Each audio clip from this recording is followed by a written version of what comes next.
Hi, I'm Becca, and I work at the Crystal Lake Public Library, and this month is National Humor Month. Unfortunately, I don't know a lot about comedy, so I think it's high time that we celebrate National Poetry Month instead. And what better way to do that than by commemorating some of history's most prevalent poets? Now I thought we'd ease into the grandiose world of poetry through the words of probably the most famous poet-playwright of all time. This week, we'll be studying the man who once said, "I do desire that we may be better strangers." William Shakespeare was a confusing man, and still is. The truth is, we don't know a lot about his upbringing. A lot of people, a lot smarter than me, have devoted their entire lives to uncovering the secrets of his past.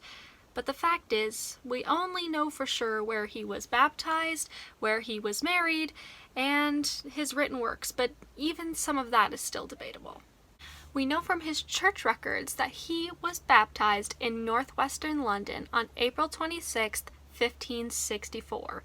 We presume he received a classical Latin education at King's New School in Stratford, and we know that he married Anne Hathaway at age 18, and no, not that Anne. I checked. After the age of 18, many historians refer to this as the lost years, because until 1592, we can only speculate what he was doing in his early adulthood life. We know he had 3 children, and he began working with a fellow writer, Robert Greene. I think that he probably spent his days trying to learn how to be a dad and trying to find a use for his English degree. Unfortunately, around 1593, a little thing called the Black Plague came along and all the theaters closed. So, William turned to poetry, which is our main focus for today. I do recommend reading Bill Bryson's comedical biography of Shakespeare if you're really interested in finding more details about his intimate little life. But for today, I'm going to ignore that and most of his theatrical work so we can focus on his poetry, if that's okay with you guys. His first published work was a gift to Henry III, Earl of Southampton, entitled Venus and Adonis, which became very, very notorious in England and got a lot of attention from, I guess you'd say, the right people. This, of course, prompted a lot more early works and the beginnings of his remarkable Shakespearean sonnets.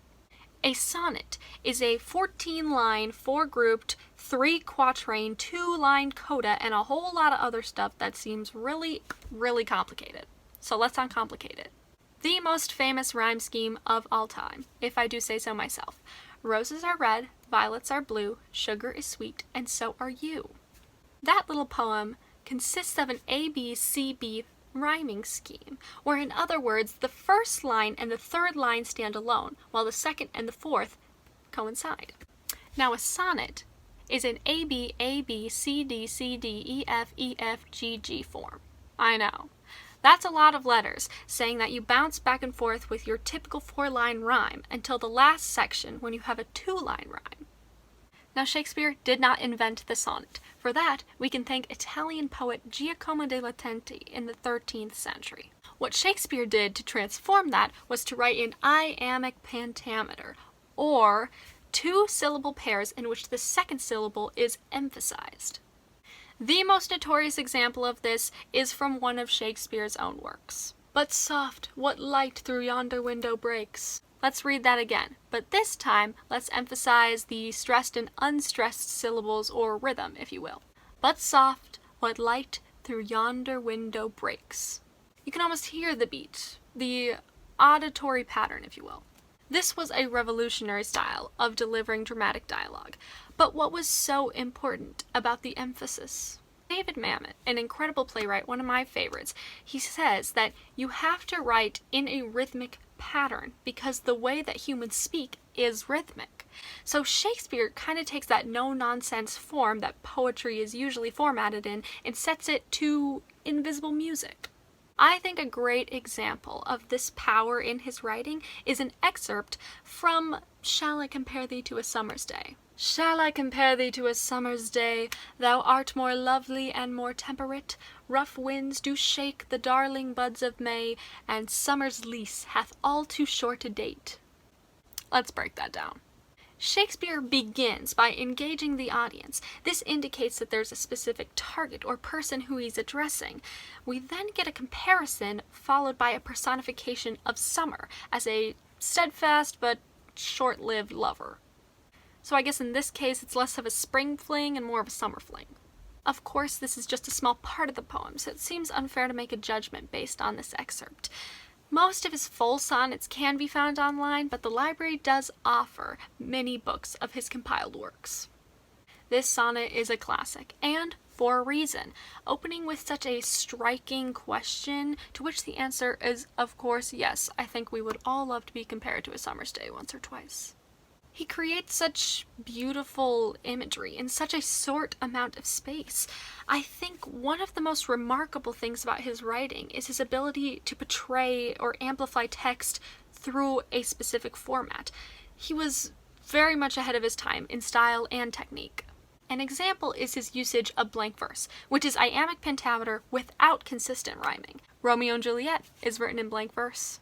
It's extremely methodical and relies pretty heavily on that beat that I was talking about before. It's what makes everything so beautiful and ironically lyrical in its precise form. William Shakespeare was responsible for transforming the English language. He gave writing a humanity, a truth no one else had before.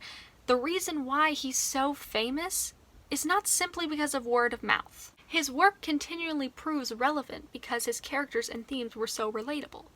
His poems were interesting conversations that left the reader wanting more. I highly recommend Stanley Wells' The Shakespeare book, which takes a closer look at the poetry that has now kind of shaped modern writing structure. When we look at a footprint of a poet, we might see adaptations or borrowed text. But here, with Shakespeare, we have endless productions, literature, historians, and such devoted simply to him. Shakespeare made his mark on the world by pioneering how stories were told. We'll never really know how many people write or write like they do because of him, and to me, that is someone worth celebrating.